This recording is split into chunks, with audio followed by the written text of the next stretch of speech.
Understand? எல்ஜிபிடிக்க பத்தி என்னடா நினைக்கிறது? அப்புறம் அவ்வளவுதானா? வேற ஏதாவது?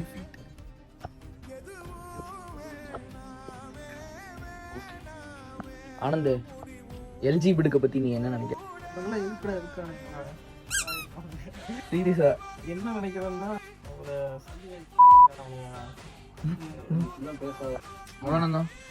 எல்ஜிபிடிக்க பத்தி என்ன நினைக்கிற நீ சொல்லு. எல்ஜிபிடிக்யூ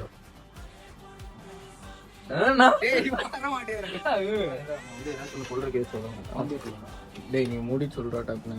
நீ இப்படி போனை வச்சுட்டே இருக்க சொல்ல அப்பதான் நல்லா இருக்கும். சொல்றா டக்குனு. சொல்றாங்க அது வந்து